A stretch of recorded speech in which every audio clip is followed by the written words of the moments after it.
Within the lore of Warhammer 40K, the Space Marines fighting the Orks is a classic, and in today's deep dive we're going to explore different scenarios where different chapters fought the Greenskins, starting with the Dark Angels versus the Orks. Although rare, conflict between the Dark Angel Space Marine chapter and the Orks are always legendary battles. The Sons of the Lion are notoriously resistant against the overwhelming assaults of a Greenskin invasion.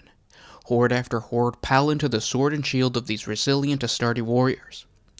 Every single Dark Angel battle brother is indoctrinated with an extreme hatred for any and all Xenos, even extending to the Abhuman. But while this would lead most to conclude that the Dark Angels are avid Xeno hunters, the reality is that their number one priority is the hunt for the Fallen.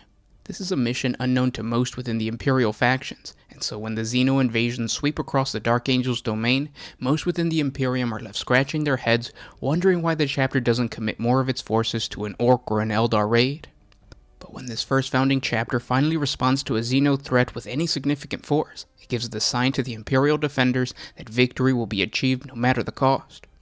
The Dark Angels are known for their specialized 1st and 2nd Company, the Deathwing and the Ravenwing, which are always dispatched with a battle company. Whether it's a detachment of land speeders and assault bikes of the Ravenwing, or a squad of Terminator veterans for the Deathwing, the Ork invasion is halted by the Dark Angel specialist formations. When it comes to the Orks, the Greenskins don't cower from the hooded and green-clad Space Marines. Every Nob and Warboss dreams of the opportunity to collect a Dark Angel trophy from the corpse of the slain. As most Orks know, the Dark Angels provide a proper fight. Goth warlords enjoy the Dark Angels' willingness to meet them in hand-to-hand combat, and the Evil Sun warlords relish the speed hunts of the Ravenwings against their ramshackled vehicles. The notoriety a Warboss would achieve from defeating a Space Marine force echoes throughout the galaxy, and Greenskins would flock under the banner of any warlord that could count a Dark Angel defeat as part of their Wog's tally. Orks fight harder when they know that the prize is a decapitated Space Marine head, but to the Dark Angels, this thirst for their death doesn't make the slightest difference. They will gladly go to war against the Greenskins if the need is truly required. Both warlords and Dark Angel heroes have been crowned after legendary battles just like this. Such was the case for the notorious Ork warlord Grublanik and the Dark Angel's Grandmaster Librarian Ezekiel. The battle at the Solarian Gate where the Orks and the Dark Angels clashed is one of the chapter's most important battles in their long and glorious history. It is where the chapter gave their full support and trust to the now famous Grandmaster Librarian Ezekiel. Late in the 41st millennium, the Wog of Ork warlord Grublanik was tearing through the galaxy, capturing and enslaving the population of Forge Worlds, burning down the temples and relics of Cardinal Worlds, and killing billions of Hive-Worlders. At the world of Honoria, the forces of the Imperium drew together to face the coming Greenskin tide. While the Imperial Navy sent flotillas to intercept the hulks and the ships of the Orks, Astra Militarum regiments from Vostroya and Mordia were mustered, alongside Skitaris from Forge World of Antiox. In response to requests for aid, the Dark Angel Space Marine chapter dispatched their 5th Company, supported by elements of the Deathwing and the Librarium. The bulk of the Greenskins crashed onto the planet. They landed south and east of the capital, and they advanced quickly, seeming to aim straight for the capital city. Now the Warboss didn't throw his warriors carelessly at the gates of the capital city, but instead spent several solar weeks testing the defenses of each gate. This was rare planning unseen in other Ork attacks. When the main assault finally came, it was directed at the Cerulean Gate, and to this battle rushed the Dark Angels and their Thunderhawks and Rhinos. The Librarian Ezekiel was amongst the first Dark Angels to arrive, and found the defenders already overwhelmed, as the void shields of the gate were overloaded by strange energy weapons and the towers battered by immense cannons. The Librarian plunged into the fight on the walls at the head of the Dark Angel squad, his 4 swords slaying Greenskins with every swing. Almost single-handedly, Ezekiel threw back the Orks from the southern wall, driving them from the gate with bursts of lightning and gouts of cleansing psychic flame. And yet the Warboss sent his warriors and war machines back against the gate again and again, subjugating the defenders to 4 solar days of continuous bombardment and assault. Ezekiel seemed to be everywhere, always appearing with his command squad wherever he was needed, guided by his prophetic visions of the Ork attacks. For all 4 days, the Astra Militarum and the 5th Company held, guided by Ezekiel's foresight. As the sun fell on the 4th day, the Librarian's prophetic skills failed him. A stray bullet from an Ork shooter ricocheted off of a parapet and struck him in the left eye, almost penetrating his brain. With Ezekiel down, the defenders were stretched thin during the night, as the Warboss sent wave after wave of Storm Boys up against the wall and had Blitzabombers strafing the streets behind. Without Ezekiel to predict where the next attack would come, the 5th Company and their Mordian and Volstraean allies were unable to hold, and as the sun rose on the 5th solar day of the battle, the Orks finally gained a foothold on the wall and surrounded the main gate tower. If they managed to seize control of their mechanism, the Solarian gate would fall and the Greenskin horde would pour down the valley into the capital city. The Dark Angels gathered about the great portal tower, the 5th Company forming a dark line against the tide of vicious aliens pouring up the pass and over the walls. Sensing victory, the war boss himself led the attack, butchering Imperial guardsmen and Space Marines with his fire-wreathed two-handed axe. Just as it seemed that the defenders would break, Ezekiel arrived at the wall, his face still bloodied and a crude augmetic eye freshly attached to his wound. The Orks fled from his approach, their small minds filled with terrifying visions that overwhelmed even the most powerful of the Wog energy coursing through them. Those that did not run in panic were cut down by sheets of golden flames coursing from Ezekiel's blade. In the wake of the Psykers' attack, the defenders rallied, following Ezekiel as he fought his way through to confront the warlord. He was filled with anger by the cowardice of his minions. He swung his axe at Ezekiel's head. The flaming axe met the edge of the librarian's sword and shattered. Shards of razor-sharp metal slashed into the warlord's face. Many of the Dark Angels who witnessed the fight later said that it was remarkable how these jagged slivers seemed to tear out the war boss's left eye. Partially blinded, the Ork reeled back, and Ezekiel took his sword, double-handed to cut the beast's head from his neck, and then flung it at the horde of greenskins. Already filled with dread by Ezekiel's psychic assault, the Orks routed at the death of their leader. With the war boss gone, the Dark Angels swept and destroyed the remaining forces. Ezekiel wears the same crude bionic eye, refusing to have it replaced with any more sophisticated device. Most claim that it is a mark of respect for the many comrades who fell at his side during the Solarian Gate battle. After securing this incredible victory, the then Grand Master of the Dark Angels Librarium took the unprecedented move of standing down from his position. He returned to the rank of epistolary so that Ezekiel could take his place. The welcome from the inner circle was unanimous, and Ezekiel became the Grand Master Librarian of the Dark Angels chapter. Now let's move on to the Greenskins' fight against the Blood Angels. The Blood Angel Space Marine chapter is one of the most rigorously trained and disciplined chapters of all the Loyalist Adeptus Astartes warriors. Their doctrines are permeated with a sense of returning to the greatness of humanity's past. They seek to better themselves with every single one of their endeavors. They see the beauty and symmetry both on and off the battlefield. To these warriors, a well-disciplined strike is more important than the victory that comes after. In contrast to this are the masses of greenskin warriors known as the Orks, which care little about martial discipline and only seek to prove their might against all of their enemies. This clash of combat doctrines has replayed over and over again since the Legion first encountered the Ork race. Funny enough, the Orks have grown to appreciate the tough fight that the Sons of Sanguinius provide. In their minds, there is nothing more glorious than watching a well-trained warrior die underneath the screaming hordes of savage greenskins who care little about precision and timing. To the Blood Angels, the Orks are the pinnacle of wasted potential. They understand that the very same savagery that allows them to thrive in the galaxy is what holds them back. The Ork race is merely a sharpening stone for which the Blood Angels will sharpen their blades. When these two warrior factions meet, the outcome is always the same. The Ork success from their chaotic assaults are merely temporary, as the almost mythical streams of the Blood Angels' doctrines overcome the Greenskin menace. The following are but only a few of the notable encounters between the Blood Angels chapter and the Orks. Sometime in the 35th millennium, tectonic upheavals wrecked the backwatered world of Iron Cell 5, which was populated by countless Orks. Seeing this as a sign from their gods, Gork and Morg, the natural catastrophe triggered a massive Ork Wog. Forced out of their homes, the greenskins flooded into space in the billions. Through the chaos, a bellowing beast known as Warboss Star Smasher wrangled control of the refugee greenskins and led them to war.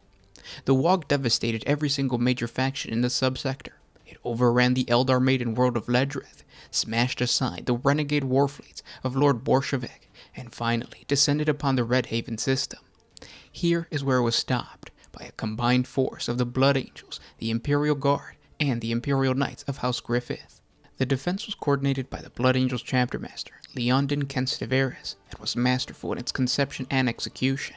The war raged for solar months, and several Imperial worlds were overrun, yet finally the Wog spent its fury against the so-called Shield of Sanguinius, and was utterly destroyed. To this day, the chapter's execution of such a large orc walk is studied not only by Imperial commanders, but even Eldar warriors. The Blood Angels wouldn't see another massive orc offensive to this magnitude of Wog's Star Smasher until the 41st millennium, when 3 monstrous space hulks emerged from the warp into the Bow system, bringing with them the massive orc walk of Big Scorcha. Lord Commander Dante ordered the deployment of 2 companies of the Blood Angels to defend each of Bow's moons. The remaining companies of the chapter were assigned to serve as a strike force in order to board and destroy the Greenskin Space Hulks. The Blood Angels proved successful, and 2 of the Space Hulks were destroyed, with much of the Wog's Orcs still aboard them. Before it could be destroyed, the final Space Hulk disgorged thousands of Orcs, commanded by the warlord, Big Scorcha. It was the first time in a very long time since any enemy leader the size and strength of this orc made planetfall on the Blood Angels' homeworld. The cunning orc war boss understood that the bulk of the Blood Angels' forces were still in orbit, destroying the Space Hulk, or in one of the 2 moons of the world. Big Scorcha aimed to lay siege and then ransack the chapter's fortress monastery. However, the Blood Angels proved not so easily outmaneuvered. The chapter's dreadnoughts, who were deemed unsuitable to use in the cramped confines of the Space Hulk, had remained behind on bow. With Wog Big Scorcher charging towards the sacred home of the Sons of Sanguinius, the venerable Furioso dreadnought, Astromale, assembled all 41 of the Blood Angels' dreadnoughts and coordinated the defense of the fortress monastery in what was later known as the Battle of Iron. Although Astromale and his dreadnoughts needed only to defend the fortress monastery long enough for the Astartes reinforcements to arrive from orbit, they fought with such savagery that there was precious few orcs remaining when the first Storm Raven finally landed.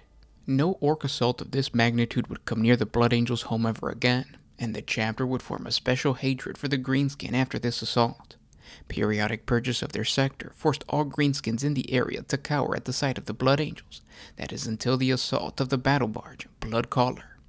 A defiant orc freebooter captain managed to damage the Blood Angels' vessel while it was patrolling the Treskian system.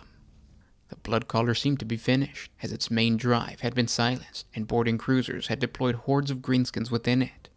Nonetheless, maneuvering by the fleet captain Bellerophon managed to bring the great vessel's main batteries to bear on the Orc fleet, destroying the Greenskins' flagship and half a dozen support vessels in a single salvo.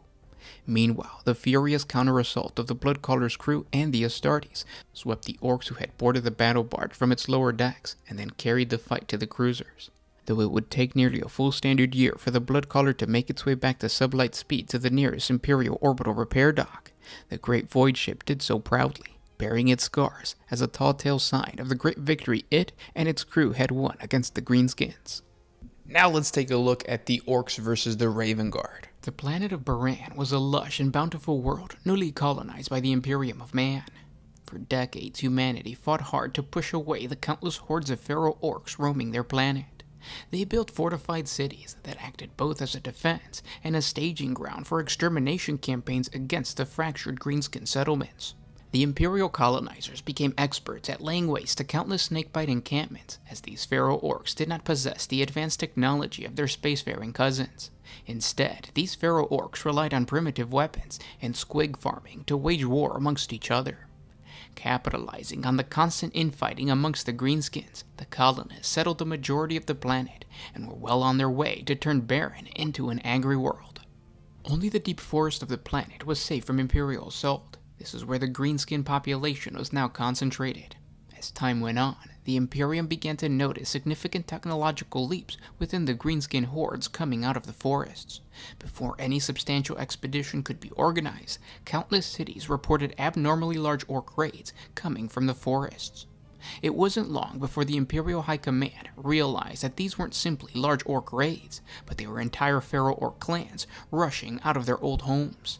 What was causing this mass exodus didn't matter to the Imperial Governor or his High Command. They were focused on surviving the wave after wave of Greenskin hordes as each clan ferociously assaulted the fortress cities of Baran. The Orcs' improved technology and relentless assaults were proving costly for the Baran siege masters. As the colony cities came under even more intense assault, the defenders realized their position was ultimately hopeless if they didn't receive support. Governor Azabera was able to dispatch what reserves he had from his capital city of Indera to the most isolated colonies, but realized that this was only a delaying measure at best. Azabera called upon the Raven Guard on their moon of Quran for aid. This request for support came to Shadow Captain Moradius, who chose not to deploy to the embattled fortress cities, as his forces were too few to effectively aid in the defense of so many isolated sieges. Captain Moradius was more concerned with what was driving the Orks from their forest than he was with the feral Orks themselves. Determined to discover the cause of the Ork attacks, the Raven Guard returned to Baron, making only brief contact with the governor before they struck out for the deepest, wildest sections of the Baron's forests. As they searched the forest for signs of Orks, the Raven Guard discovered every greenskin settlement had been destroyed, every lair rooted out, and there was barely any Orks remaining. Something had destroyed the Ork camps and driven them from the forest. The captain knew that such spontaneous and orchestrated activity across the entire planet was not likely to have been the result of the Orks' own infighting. With little else to discover in the forest, Moradius recalled his scout teams and took his warriors into the Vultus Plains, a barren region of the steppe plains where even the Orks did not establish settlements, choosing instead to roam the plains, riding giant boars, squigots, and other creatures as warring nomadic tribes. After a week of hard marching across the plains, the Raven Guard at last encountered the Orks, but the captain was not seeking to drive yet more Orks towards the fortress cities, and so broke off contact after a brief skirmish. After withdrawing from combat with the nomadic greenskins, the captain ordered his scout marines to shadow the Orks and watch for signs of the force that had driven the Orks from the forest. Days later, the scouts reported back that the greenskins were under attack. Without delay, the Raven Guard rushed to the Orks tribe's location aboard 6 Thunderhawk gunships. Despite their haste, however, the Orks were wiped out by the time they arrived. The Raven Guard instead came face to face with the Eldar of Craftworld Beltan. Well versed in the slippery nature of the Eldar, Moradius ordered an immediate assault, striking at the Eldar forces rapidly and reaping a heavy toll in Xeno lives.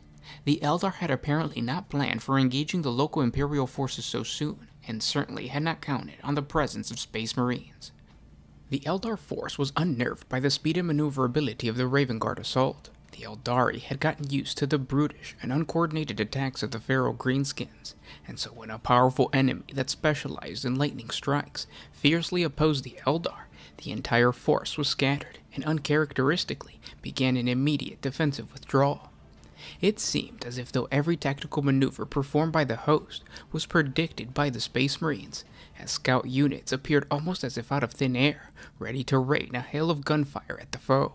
The few Eldar warriors forced to engage the Sons of Corvus Corax were butchered in melee combat. It was as if the tables had turned, and the Eldar were now being dissected, little by little, similar to how they were slowly and methodically murdered by the Orks. Just when the engagement favored the Xenos, the Astartes would disengage and allow the Eldar to flee. But moments later, a new fresh unit would be waiting in ambush, ready to continue the conflict on more favorable terms. Captain Moradius used his perfectly trained tactical genius to precisely predict the Eldar weak points and arrange the moving assault around the target. While some of the fresh scout marines did fall, the casualties were completely tipped towards the Xenos. At times, the Eldar attempted to seek shelter, but it was impossible to hide in the open plains. The best the Eldari could do is attempt to lose the Raven Guard while crisscrossing the carcasses of Ork squigots and giant boars. Perhaps it was the curse of their Primarch, but the Raven Guard seemed to enjoy this cat-and-mouse game. They chased their enemy close enough to inflict damage, but far away enough to give the Eldar the hope of escape. The captain understood that the Raven Guard would have to secure victory, but the experience his scout marines were obtaining was priceless. For hours, the Astartes and the Eldar fought a running battle as the Space Marines slowly began to outnumber the Xeno force. They struck at the Eldar from all sides, until the Xenos at last fell back to a circle of standing stones. These were ancient monuments from the days of the Eldar Empire's rule over Baran. You see, before the Imperium, even before the Orks, the planet of Baran was an Exodite colony. These Orthodox Eldari had settled this planet a long time ago, during the Eldar Empire's golden age, and the Imperium and the Orks were the real intruders.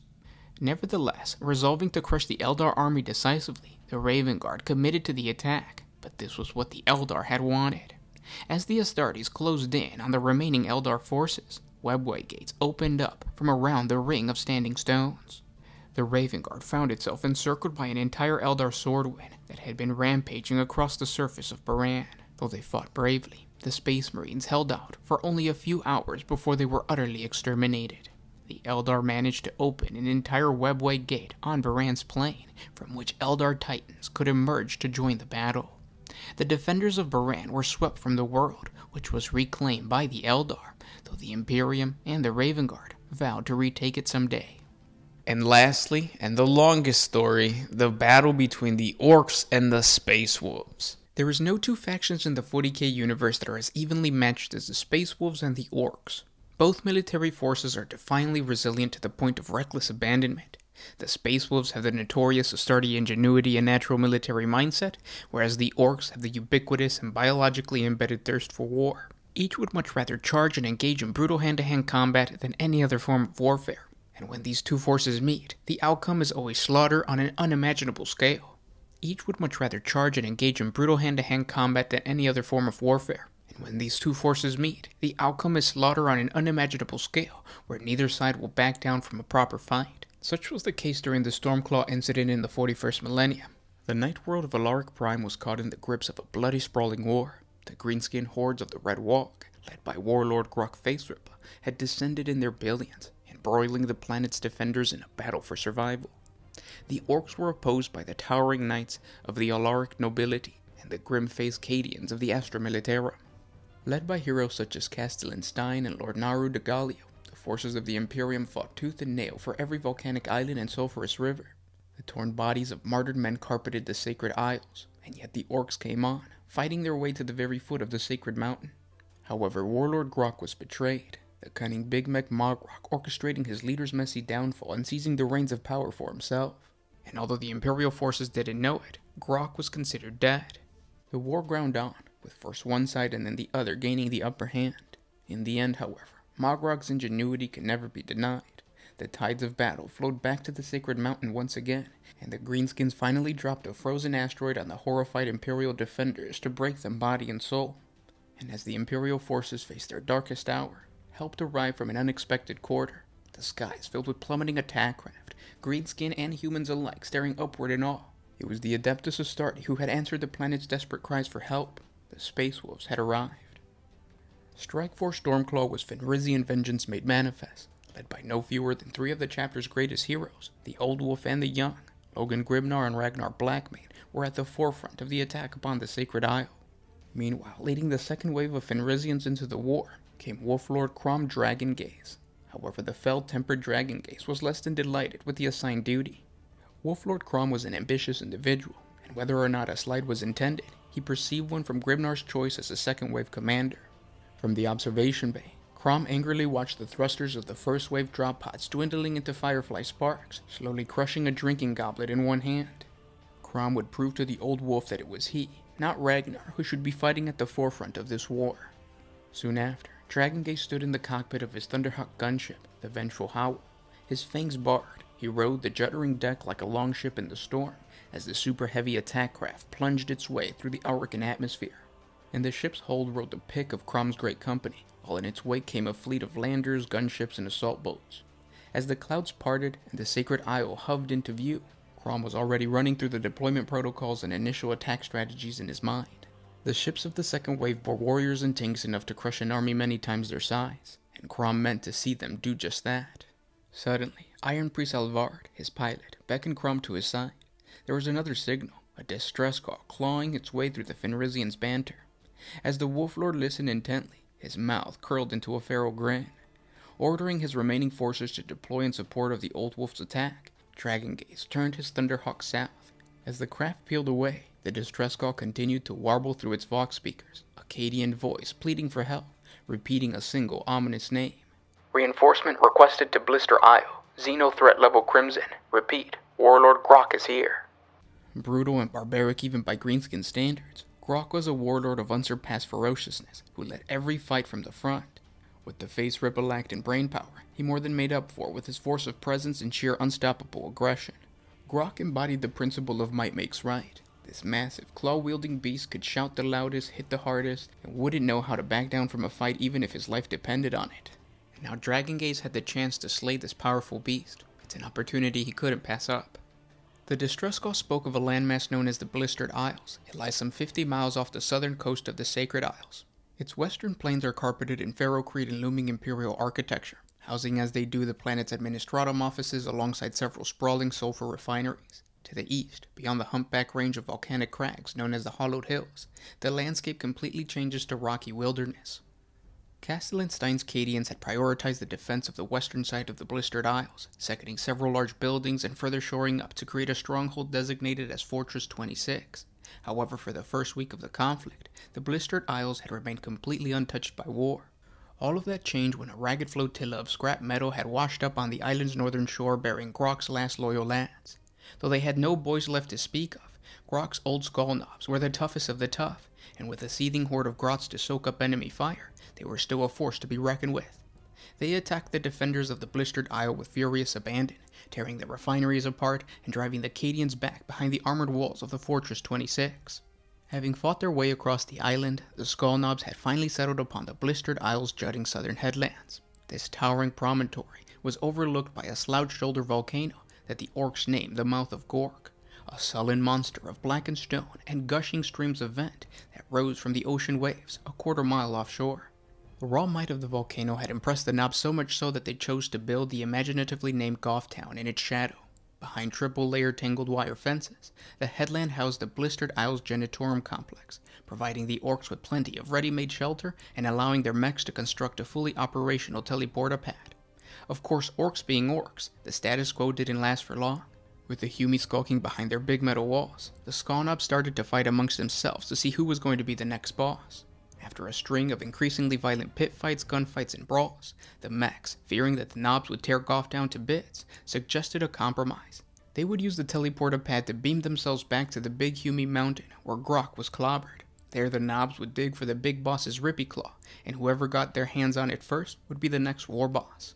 The Skull Knobs jumped on this plan. After all, Grok had been the meanest orc any of his followers had ever seen, and whoever took his claw as a trophy would surely inherit that big bad killing power. Perhaps it was mere good fortune that saw the Skull Knobs launch their fateful teleporter mission when they did, or perhaps it was the will of Gork himself. Whatever the truth, the Greenskins appeared on the sacred mountain slopes in the direct aftermath of Mogrok's meteorite impact. Veiled by clouds of smoke, their appearance went unnoticed by the shell-shocked remnants of the two warring armies, allowing them to dig for their boss's corpse in peace. However, what they found was more than they bargained for.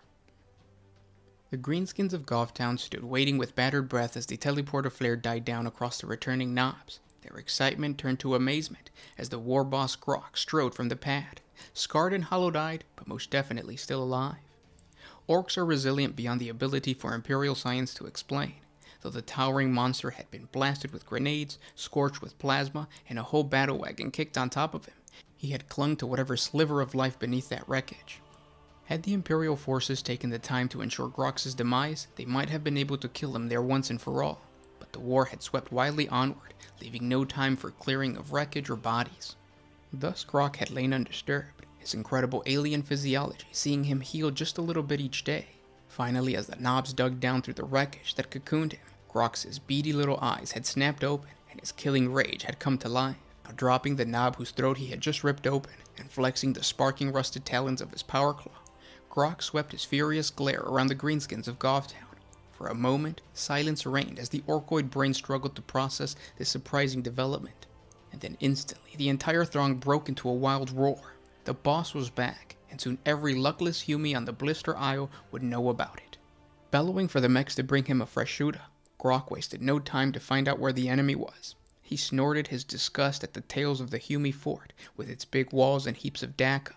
Nothing can stand against Grok Face Ripper, and hiding behind a big wall wouldn't help. Even as Crom Dragongaze was supervising the final preparations of his attack force, Grok and his tribe were surrounding Fortress 26. The ruins around the Cadian position seethed with greenskins and weird war engines, as Grok prepared to smash the Humi fortress flat. It was this assault on Fortress 26 that got the attention of the Space Wolves. The rushing waves turned to a flickering collage of gray, black, and gold as the vengeful howl swept over the coast of the Blistered Isle. The Cadian distress signal had become clearer as the Thunderhawk neared the island. Now quite suddenly it cut out amid a final snarl of screams and static, yet it made no difference to the Wolf Lord Crom.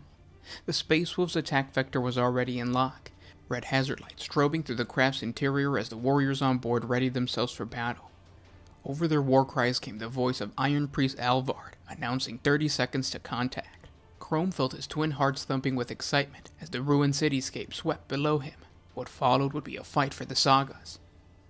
Engines bellowing, the Thunderhawk swooped low over the blackened carcass of a habstack, and suddenly Fortress 26 came into view dead ahead. Dragongaze saw a broad statue-lined plaza crawling with greenskins and a tangle of interlinked buildings, sheathing lasgun fire into the Xeno horde. He had a fleeting glimpse of an armored Orkoid walker smashing its way through the fortress walls, and flames belching from its windows. Then the ruins below flared with a pulsing green light, and the Thunderhawk lurched as if though kicked by a sky giant. Chrome was launched from his feet, slamming into the co-pilot's throne as warning hymns filled the cockpit, and the pilot fought with his controls. Vengeful Howl lurched again, dropping so suddenly that Chrome was thrown straight up, his head cracking against the ceiling with enough force to kill a lesser man. Chrome's vision drowned in darkness, and consciousness was completely swept away. When Chrome awoke, he did so to the sneaking suspicions that a Nystro had used his skull as an anvil. The thudding pain pulsed behind his bionic eye, and the harsh tangle of sulfur and acid was thick in the back of his throat. Hauling himself to his feet, the Wolf Lord's face darkened as he took in his surroundings. The late afternoon sun fell upon him through the twisted branches of the acid woods. Sulphurous mist drifted between the trunks of the trees. The fumes rose from the marshy ground to wind sluggishly about the legs of the Wolf Guard, the Grey Hunters, and the Bloodclaws. They stood, patching minor wounds or keeping watch. A long trail of devastation cut through the acid bogs and close-packed woodlands. A deep and blackened trench sizzled with acid-ground water that led to the battered form of the vengeful hand. Shaking the ring from his ear, Chrome strode across the equipment-strewed clearing, bellowing for an explanation. This he received from the pack leader of the Wolf Guard, the stern-eyed Bjork Winterfang. Standing firm in the face of the Wolf Lord, the veteran warrior explained that they had been shot down by some kind of strange greenskin field artillery. The enemy gun had projected a powerful force field, intended to snatch the vengeful Howl from the skies, and fling the craft straight into Fortress 26. It was only through the skillful piloting of Aldvar that the Space Wolves had escaped alive. As it was, a great section of the Thunderhawk's hull had been torn loose, and its machine spirit stunned into incomprehension. Fighting unresponsive controls, the Iron Priest had kept them in the air long enough to clear the fuming peaks of the Howl Hills. But he had finally lost his battle with gravity as the Thunderhawk plowed nose first into the outskirts of the acid woods. The venerable Iron Priest and his servitors were working to restore their craft to function, but Vengeful Hand had seen better days. The work might take hours, even days to complete. Crom cursed bitterly at this news, for it was a delay he could ill afford. Crom knew the wisest thing to do would be to attempt contact with the main body of Grebnar's force, but the Wolf Lord's pride could not allow that. Bad enough that he had abandoned his command in search for personal glory. If he now called for help from allies that might even now be fully embattled with the real foe, Crom Dragongaze and his great company would be a laughingstock. The punishment for failure of such magnitude would surely be severe, and the damage to Crom's reputation irreversible. No, he thought, he would not cry for help like some fool lost in the blizzard. Instead, he would fight for his glory. He would claim Warlord Grok's head in single combat, even if he had to march all the way across Blistered Isle to do so. So resolved, Crom barked a string of orders, swiftly marshalling his men into two forces. The Wolf Lord himself would depart at once, taking with him his loyal Wolf Guard and the hot-headed Bloodclaws. They would return to Fortress 26 on foot, performing a swift night march across the hallowed hills to fall upon Grok's warband from the east. Meanwhile, his Grey Hunters would remain at the crash site, charged with the duty of protecting the Iron Priest while he completed his repairs on the Thunderhawk. As soon as the craft was operational, the two forces would unite once more, and finally kill Warlord Grok once and for all. In the wake of the Wolf Lord's departure, his loyal Grey Hunters settled in to stand watch. Level-headed and dutiful, the veteran Fenrisians walked the perimeter of the crash site as the tech priest labored on, deep in the craft's guts, as the daylight fled and the dense mist rolled in to take its place. Suddenly a flash of green energy lit the mist in the south, and the pungent tang of Orks assaulted the Fenrisian nostrils. Reacting with practiced calm, Pack Leader Iron Axe voxed his packmates, ordering them into a defensive spread around the flank of the Thunderhawk, where they could protect the tech priest at his work. Superhuman senses strained to penetrate the muffling murk of the mist as the Grey Hunters trained their weapons out into the darkness. When the attack came, it did so with sudden fury. One moment Iron Axe's men stood poised like mist-covered statues. The next, the night was alive with running, yelling shapes, and the Grey Hunters' guns were blazing in their fist. Lokrir Koldai, the squad's plasma gunner, was the first to open fire as his ears caught the sound of scuttling feet. The mist around him glowed like a gas lantern, and his plasma gun howled, spitting blasts of energy into the gloom. As they burst amongst the foe, the plasma rounds illuminated shrieking Gretchens, wielding rusty shivs and lumpy pistols. Lockrear's fire reduced several of the stunted greenskins to ash and sent their comrades fleeing in terror, yet there were dozens more of the diminutive greenskins closing in from all sides. The Grey Hunters blasted away, their weapons roar muffled by the cloying fog. Grots squealed and died in droves, their ruined corpses littered the boggy ground beneath the trees. Iron Axe's warriors quickly adopted the best firing discipline for the numerous foe, unbroken streams of bolt rounds giving the enemy no chance to respond. Frantic return fire whined in towards the Space Wolves, crude slugs sparking off their armor and punching splinters through the tree trunks. Then amid a second blazing flare of energy, Grok faced Ripple and a hand-picked mob of his biggest, meanest skull knobs joined the fight. From the moment the war boss's bestial roar echoed between the trees, Iron Axe knew his men were in trouble. The knobs bowled forward through the Space Wolves' fire, massive reactive bolts glancing from their crude but effective body armor as they closed the gap. One especially ugly brute charged head down into the fray, bullhorn helm smashing a Fenrisian through a tree trunk with a splintered crack. Grok thundered into the Grey Hunters like a battering ram, eyes bulging and jaws agape as he vented weeks of built-up rage on his luckless foe. The massive greenskin swung a titanic overarm blow, hammering old Older into the mud and shattered bone. Iron Axe howled in rage and denial as the old warrior died, leveling the bolter pistol to Grox's head and squeezing his trigger. To his astonishment, one of the skull knobs lunged into the shot's path in a moment of brute selflessness. The whistling bolt blew out the orc's skull in a spray of liquefied brains. But it was cold comfort for Iron Axe, as his true target rampaged on unharmed. Iron Axe had not become a pack leader by squandering the lives of his men, and as more knobs surged from the darkness to join the melee, he realized the Grey Hunters could not win this engagement. Even now the hulking orc war boss was tearing his way through the flanks of the vengeful Howl, roaring his bloodlust as he took his power claw to the defiant Iron Priest. Meanwhile, barely half the Grey Hunters remained on their feet, and they would be no use to Lord Dragongaze's corpses. Snarling a curse that would curl a troll's toes, Iron Axe ordered his surviving men to disengage. Swiftly and brutally, the Grey Hunters blasted and hacked their way to freedom, retreating west into the darkened woodlands, on the trail of their wolf lord. Blood-curdling roars and agonizing howls chased them like vengeful ghosts, fading to muffled silence as the Space Wolves melted into the sulphurous gloom, forced to leave their fallen behind. Dawn's cold light found Crom Dragongaze and his warband emerging from a rocky ravine amid the feet of the hollowed hills. They had pressed on through the night without any rest, scaling rocky, steam-venting slopes, picking their way between sizzling acid pools, and leaping across black-mouthed chasms. It was a march that would have left most soldiers exhausted at best, if not maimed or killed by the hazards they had faced. To the Space Marines, such things were but a minor inconvenience, and as the Space Wolves made their way into the blackened ruins of the refinery sector, they remained hard-eyed and eager for battle. In this they would not be disappointed. From the moment Crom's Wolfguard and Bloodclaws entered the urban sprawl, they held their weapons ready for battle. The Bloodclaws led the way, nostrils flaring and ears straining as they stalked through the ruins with half an eye on every shadowed doorway. Crom could see how eager the young warriors were for a fight. Each Bloodclaw was all but shaking with anticipation. Yet to their credit, the fierce youth maintained their discipline, scouting ahead of the massively armored Wolfguard Terminators with a commendable restraint. Perhaps an hour after Crom's force left the hills behind, the Bloodclaw pack leader, Agile Redfist, voxed back word that the Greenskins had been located. It came to no surprise to Crom to hear that Fortress 26 was no more, yet still he felt a flicker of regret that the valiant Cadians had been overrun. This spark of sorrow was swiftly fanned to a fiery need for vengeance as the Bloodclaws reported swarms of the foe still crawling across the fortress's gutted ruins. Crouched amid the tumbled bones of the ecclesiarchal shrine, Redfist's pack had picked out dozens of Gretchens moving amidst the ruins of Fortress 26. Directed in their labor by hulking orc slavers, the scrawny greenskins were pulling the entire site apart piece by piece. Larger shapes moved among the sweeping gangs of loot gatherers, Killikans using their snapping claws and buzzing saws to tear apart the fortress superstructure. Great heaps of loot were being piled onto wheeled carts and makeshift sleds on one edge of the plaza, ready to be dragged away by the cons once the harvest was complete.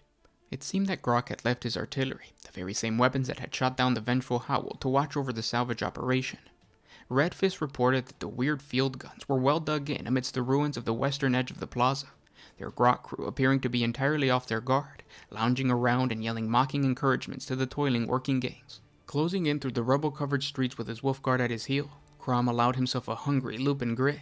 The Greenskins obviously thought themselves safe. He would make sure they didn't live to regret this mistake. The Terminator armor worn by Crom's Wolfguard was incredibly potent. It provided his followers with all the firepower and survivability of a mainline battle tank, though at the cost of a degree of speed. While the Wolfguard was still trudging through the ruin towards Fortress 26, their Bloodclaw comrades were forced to wait. As he made his way towards the Greenskins, Crom was conscious that he still didn't know the exact number or disposition of the foe. He was mindful of the considerable threat posed by the Xeno field guns. Anything that could put a hole through a Thunderhawk would surely make short work of the power armor. Rather than risk his glory-hungry advance guard entering battle prematurely, Dragongaze instead ordered the Bloodclaws to work their way around the foe's flank. They were to take up positions overlooking the Orc artillery, avoiding direct contact with the foe while they did so. Only when Dragongaze and his Wolfguard were poised to strike were the Bloodclaws to launch their assault, using crack grenades to put a swift end to the field guns and blades to butcher the crew. The explosive demise of the Orcs' artillery would be Crom's signal to attack, the two squads of Space Wolves closing like the jaws of a black wolf upon the throat of the foe. By the time the Wolfguard were in position, the sky had filled with heavy ominous banks of clouds, and a flat stillness settled on the air. The daylight had taken on a bruised quality, lending everything a slightly surreal air, while the breeze had flattened and fallen like the last breath of a dying man. Crom sent a single vox pipe to Redfist, his signal answered almost immediately by a rising chorus of howls. The war cry of the Bloodclaws cut through the still air over the clanging and banging of the industrious grots. All across the worksite, red eyes widened and ears flattened back in fear. Seconds later, a series of concussive booms echoed across the plaza. Columns of fire and crackling green lightning shooting skyward as the Orc field guns went up one after the other. Then the real killing began. Barging their way through the ruined wall, the Wolfguard strode into the plaza from the east amid a scatter of brick dust and shattered ferrocrete. Without so much as breaking a stride, each Wolfguard Terminator squeezed his trigger, spraying fire into the grot-infested ruins before them. Immediate chaos ensued, Gretchens dashing in all directions and screaming at the top of their lungs. Crom led his Wolfguard from the front, weapons readying for the slaughter. These slinking servant creatures were no true foe, yet still they were filthy Xenos, light-fingered looters who had aided in the slaughter of good Cadian soldiers. The Space Wolves would make sure that they all die in that place and left to rot. As the Wolfguard's steady advance brought them to the very edge of Fortress 26, the enemy seemed to regain some semblance of order. Amongst the ruins, snaggle-tusked Orcs with long, crackling prods were bellowing at the small charges, lashing about themselves to marshal the grots into some kind of battle line. Meanwhile, the Orc walkers had dropped their armload of scrap and were now advancing with purpose, sheer snipping and guns leveled to fire. Rannick, the Wolfguard wielder of the squad's heavy flamer, turned his weapon upon the nearest mob of grots. The flamer's hiss turned to a bellowing roar as it spat a hungry wall of flaming promethium into the enemy's midst. Greenskins squealed as their flesh caught light and ran like tallow. The other Wolfguard kept a drumming squall of firepower, stormbolter rounds punching apart scrawny grots and gnarled old slavers in explosive sprays of blood. Lashed forward by their overseers, more mobs of Gretchen were now scurrying forward through the ruins. Their rusted guns banged and popped as they directed frantic volley of fire at their hulking assailants, yet the bullets pattered off the Terminator armor like hailstone. First one mob of grots, then another was blown to bits and burned alive, slaughtered wholesale as they attempted to make a break for freedom. Then a sudden volley of rockets and shooters fired upon the Wolfguard, blowing Ironjaw from his feet with a lucky hit. The Fenrisians turned to see armored walkers bearing down on them. As the Killikan finally lurched into the fight, it was Crom who answered them. Howling his fury, the Wolflord charged headlong at the swarm of hissing, clinking walkers with his axe held high. Ducking inside the clumsy swing of a howling saw arm, Crom aimed 3 swift chopping blows at his first assailant's hip. The Killikan's leg sheared off in a spray of oily fluid, but Crom was already turning, hacking the barrel from a smoking big shooter before slamming a crack grenade through the vision slit of another Khan. There was a muffled bang, a spray of blood, and the smoking machine keeled slowly over like a fallen tree. The last walker began to back away, trying to turn on the spot and flee from this mad-eyed howling warrior. It didn't get very far. Hefting his axe, Crom hurled the blade end over end through the air, embedding it in the boiler of the fleeing machine with a deadly force. Whistling and venting great gouts of steam, the boiler spilled gallons of searing water into the Khan's interior, its pilot shrieking for several moments, the horrible sound reaching a crescendo before choking off into silence. Moments later, a frothy, fatty soup began to slop from the walker's rusty seams. Recovering his axe from the waterlogged wreck, Crom glanced up, breathing hard with exertion as he took in the fight around him. His Wolfguard were slaughtering the last of the grots, the Bloodclaws now having charged into the fight from the west to cut off the Xeno escape. Finally, thought Crom, things were starting to go his plan. He might not have his true quarry here, but a good chunk of the Greenskin's strength had been eradicated. Only one of his Bloodclaws had fallen and a Terminator had been sorely injured. Yet these were casualties he could absorb. Better yet, without their field guns, the Orks would have no answer to his repaired Thunderhawk when it arrived. Moments later, however, Iron Axe's pack appeared, and the news they bore turned Crom's grin of victory into a furious scowl of disbelief. The Thunderhawk was no more. Upon learning of his Thunderhawk's destruction, only physical restraints by 2 of the Wolfguard had prevented the Wolflord from tearing out Iron Axe's throat. Instead, Dragongaze had turned his anger upon the Orks. Hauling the last living slaver from the wreckage of Fortress 26, Crom had begun shattering its bone one at a time with his armored fist. Finally, pointing with one shaking, broken finger, it had given up the location of the Orc stronghold. Satisfied, the Wolflord had torn the slaver's head from his shoulder and drove it onto a spike of scrap before ordering an immediate march. Wolflord Crom would make no attempt at stealth as he marched upon Gothtown.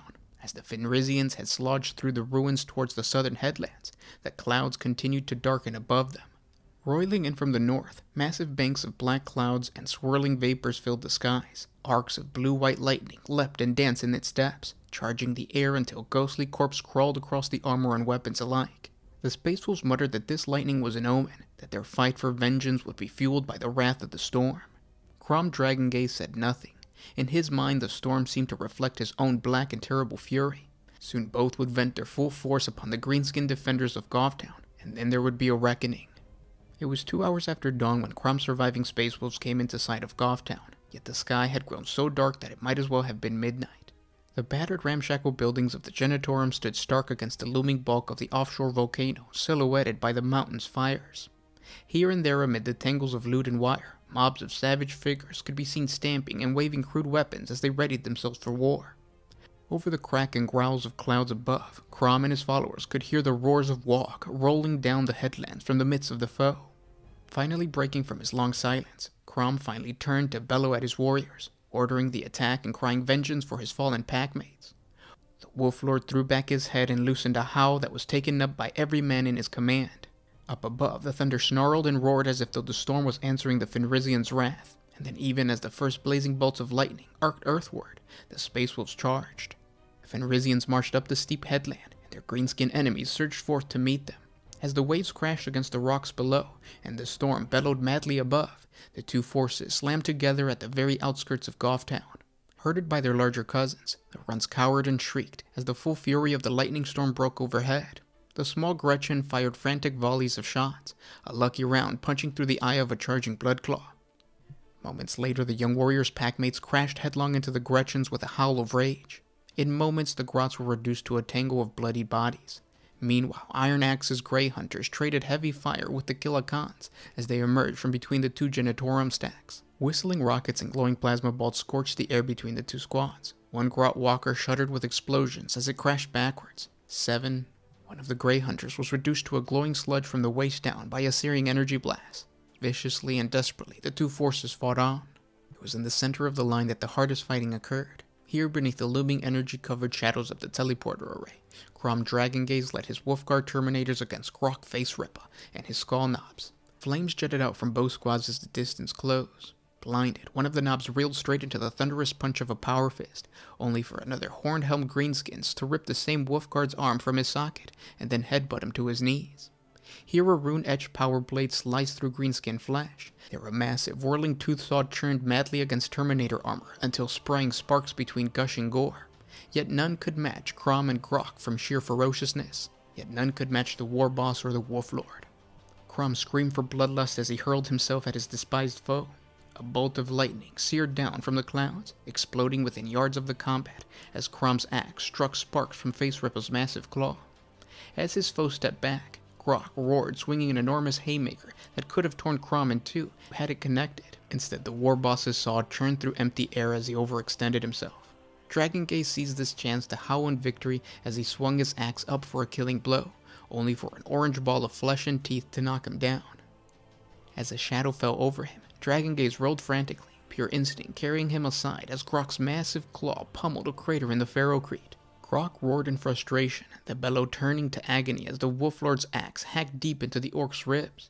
A shocking gout of blood gushed forth, but it was Crom's turn to yell in pain as Grok's forehead hammered into his own, cracking bone and spilling the dazed Wolflord to the floor once again. Grok raised his claw for one last blow, a victorious grin stretching across his face. Then suddenly the surviving space wolves were there, howling wildly as they drove the greenskin off. Grok roared with frustration once more, as one bolt shell after another slammed into his armored chest, punching him back into the midst of his lads. The Wolfguard, Bloodclaws, and Grey Hunters formed a thin circle around their fallen lord, as the Orks prepared to charge once more. The Wolfguard, Bloodclaws, and Grey Hunters formed a thin circle around their fallen lord as the Orks prepared for the last charge. And then with a glare like a false dawn, a bolt of lightning spat from the sky and slammed into the teleporter array. The combatants looked on in alarm as the mech-built contraption began to spark and shudder, emitting an ominous rising whine. Grok roared with anger as one of his mechs, eyes wide with panic, produced a glowing remote control and hammered madly at its buttons. There was a sudden explosion of bright green fire, and when the Ork warlord lowered his arm and blinked the glare from his eyes, the teleporter and all the wolves who had stood in his shadow were simply gone. As the teleporter energy faded, the surviving space wolves looked at each other with superstitious awe. They stood in a deep crater, surrounded by the wrecked remains of the Xeno teleporter. Dragongaze stirred and moaned in confusion as the sky suddenly filled with watery daylight, and his eyes widened as he realized his Vox was being filled with voices, Imperial voices. Winterfang opened a channel and sent an open hail, chuckling at the surprised responses. It seemed that by pure good fortune, the misfiring alien device had delivered Crom Dragongaze and his surviving warriors from the destruction and back into the war. The Wolfguard quickly gathered up their fallen lord, rallying the surviving Fenrisians and made for friendly lines. Meanwhile, amidst the blackened ruins of Gothtown, Grok raged and smashed as the storm swept away over the horizon. He had lost his enemy, his teleporter, and now his temper. And yet Grok's rage slowed as he realized that there was one more way off this island and back into the war. It was time to go fix up the great big Humy flying machine. I hope you guys enjoyed this deep dive on Orks versus the Space Marines. Like I said in the beginning, this is a classic, so there's more stories to come. Subscribe to the channel, hit the like button, let me know what other videos you want to see in the comment section below, and I'll talk to you guys tomorrow. This was Gershwin with One Mind Syndicate, signing out.